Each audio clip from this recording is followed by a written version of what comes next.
Hello and welcome to Chicory's Maintenance Series. This time we're going to talk about the water maker I made. I had several people on YouTube comment and ask for more details. So I'm going to discuss what I did. It's almost 8 years ago now that I built this. And we've made over 40,000 gallons of fresh water with the system. And so obviously we're quite happy with it. Now the thing I want to caution you about is the stuff that I'm telling you is information from 8 years ago. I didn't research anything on this. I'm just talking extemporaneously about what my experience was and tips and tricks. So before you do anything, don't trust me, do your own research. And if you have questions, just contact me through boatersdivingguide.com. There's a contact me link there, and we can email back and forth if you're interested in building your own water maker. So first, I'm just going to cover the basic principles of how a water maker works. I'm going to do it in 3 different sections. I'm going to do what's underneath our master stateroom bed first. I'll tell you about that section, and then I'll go to the control panel, which is in the forward stateroom, and then we'll discuss this in 2 different sections. So right here, we have a raw water intake. It comes through to a sea strainer. Once it comes through the sea strainer, it comes to a T-valve. And this T-valve allows water to come in from here for a freshwater flush, or from here for making freshwater from seawater. Right now it's set up for freshwater flush because that's the last thing I did. But once it's like this, you can see that it diverts the water from the sea cock to here. So once it comes into the low pressure pump, this is a 20 gallon per minute up to 50 psi low pressure pump. And I use this pump for 2 reasons, and you can see I have a T-valve here. Right now it's set up to send water to the water maker, but if I were to flip this up, it sends it to the front deck for anchor washdown. It's a nice powerful pump, so it does a great job for both functions. So we use it for both functions. So right now it's set up for water making. Then the water flows through 4 filters. The 2 filters are the standard way that water makers work, and they have a 20 micron and a 5 micron pleated filter.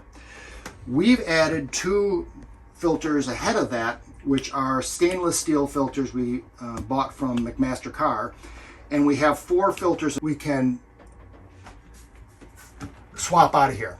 So I have a 255 micron and 100 micron in here right now, and that works really great for places like the Intercoastal or the Chesapeake, and that's why we installed those.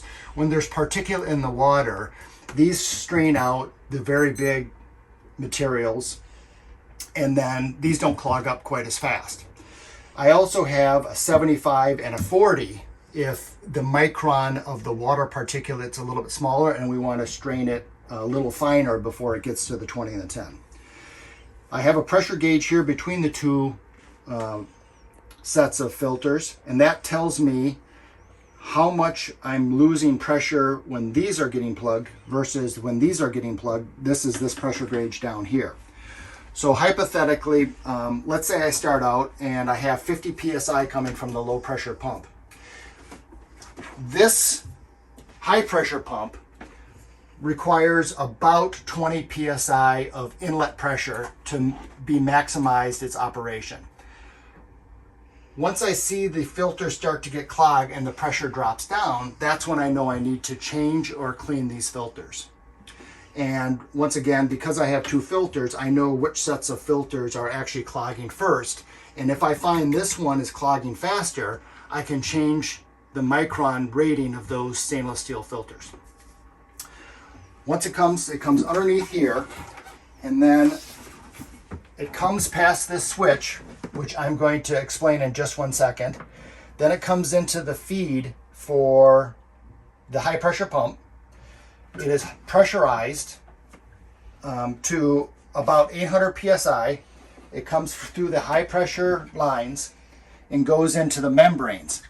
And the way water maker works is these membranes have a hole in them, all kinds of holes, that are exactly the molecular size of an H2O molecule. And so under 800 psi, what happens is the pressure is so much on the water that it pushes the water molecule through those little holes and strips away the dissolved solids that are in the salt water.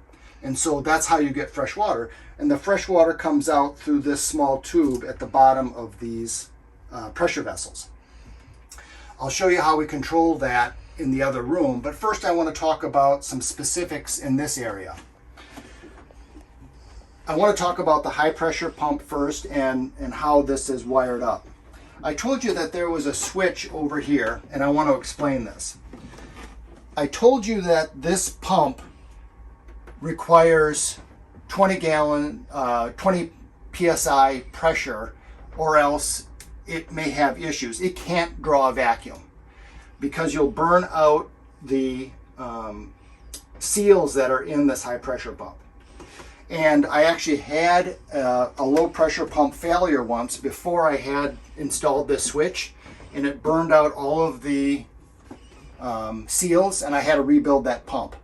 So part of this was iteration, learning about what I needed to have in this system and adding it. And since we've added this new system, it works perfectly. So what this pressure switch is it is reading the inlet pressure to the high pressure pump, and I have it set at 18 psi. So if it drops below 18 psi, it automatically shuts off this high pressure pump and saves it. Well, how does that work? I have an industrial control here, and this is a magnetic switch primarily. And the reason that I have a magnetic switch is one of the really bad things that would happen is if we would momentarily lose power for some reason, and the pump would shut down and then it would turn back on.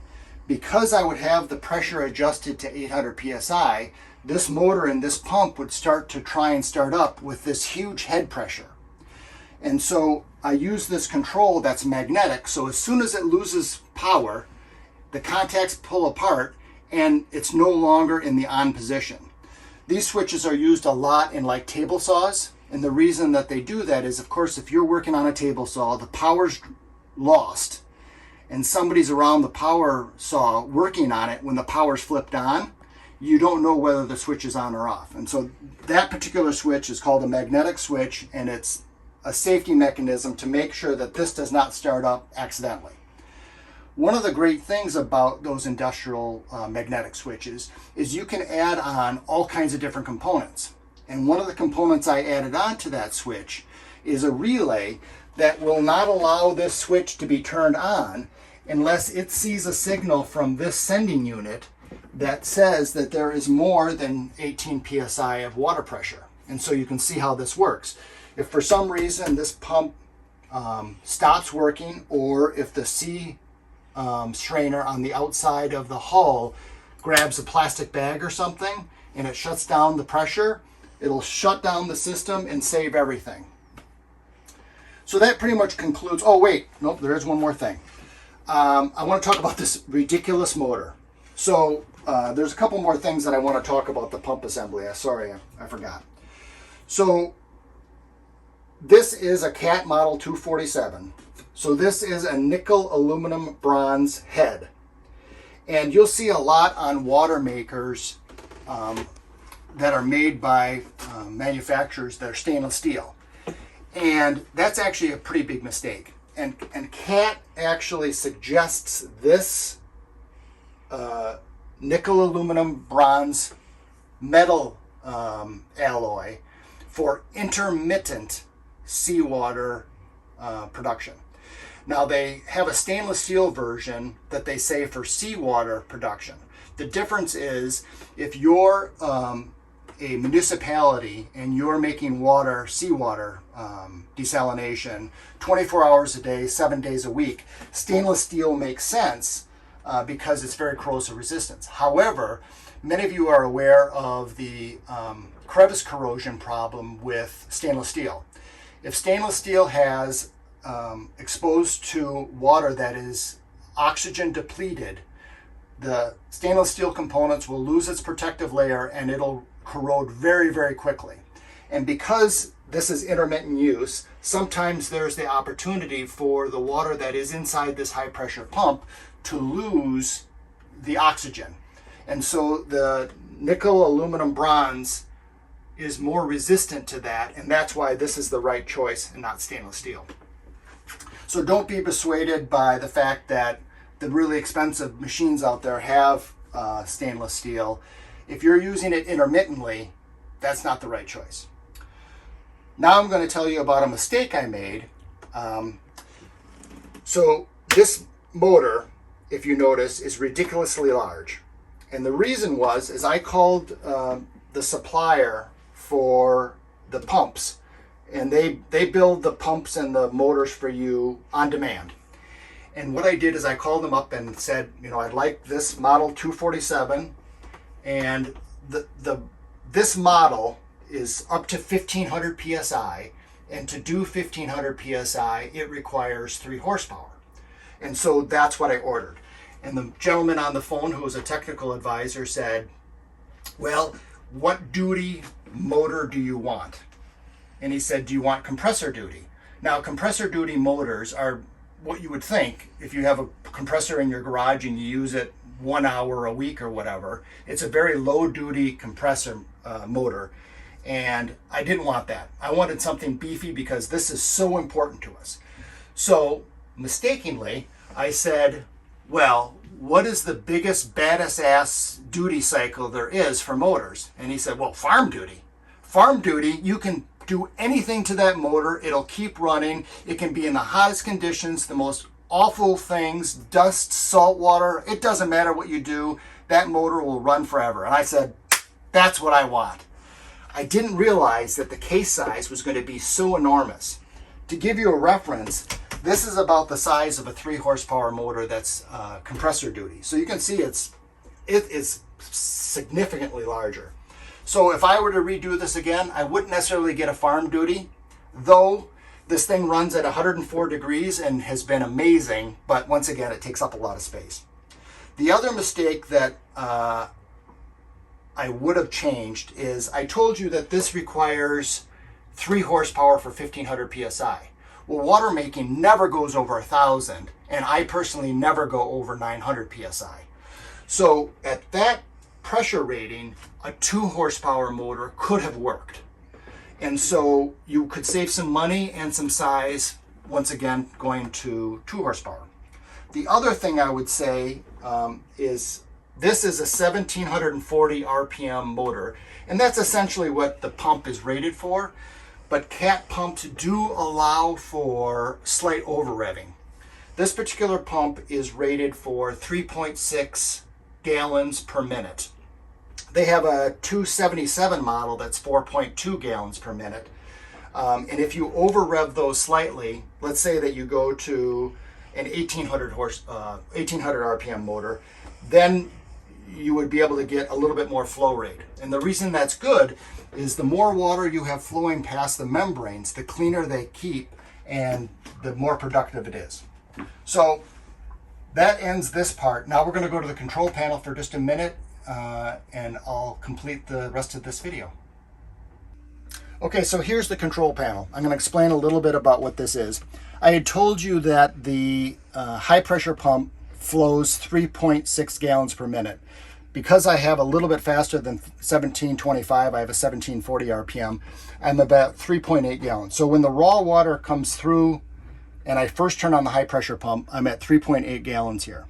What happens is as I turn the pressure valve up and I start diverting pressure through the membrane, this amount of flow goes down and the fresh water that's coming out goes up. And what's happened is the water that's coming through this side is actually saltier than the salt water I'm drawing in because it's leaving behind more concentrated salt. And this is the fresh water. And you can see my grid here. Depending on the temperature of the water, this allows me to know that at 77 degrees, I should have about 0.88 gallons per minute or 52.8 gallons per hour being produced out of my system. As the water gets cooler, the membranes become less effective, so you can see I lose quite a bit of productivity. I have my pressure gauge here, And this allows me, as I turn up this pressure needle valve, I increase the pressure and I watch this. I watch my salinity, which is measuring, this salinity meter is measuring the salinity that is in my product water. And usually that's about 250 parts per million. If we're in an area like the intercoastal or something where there's more fresh water, we'll go down to about 100 parts per million. But Tracy and I actually don't like the water taste at 100 parts per million. The taste of the water with a little bit more content is delicious. I can't tell you how great the water is when we're in the Bahamas here. The salinity of the water is a little higher and it tastes great. I have another salinity meter here, and the reason I have that is after I make water every single time, I do a freshwater flush. And what I do is the water that's coming through the saltwater side, I measure how much salinity there is and I bring it down to below 500 parts per million, which is the World Health Organization's requirement for potable water. So I know that I have potable water throughout the entire system. And there's one other thing I want to show you, and that's up in the forward head, but I'll be back in 1 second. The last thing I want to show you is I have this bar faucet that I installed in the forward head. And what this allows me to do is before I transfer water to our water tanks, this is an opportunity for me to test the salinity a second time. It also allows me to taste the water and smell the water before I divert the water that's being dumped overboard into the sink, actually into the tanks. So this is just a great way of testing the water, tasting it and everything before it actually goes into the water tanks. So that does it for the water maker. I hope this was informative. If you have any questions, again, you can just contact me through boatersdivingguide.com. In the meantime, I really appreciate you viewing, commenting, subscribing, and liking these videos. Until next week, bye.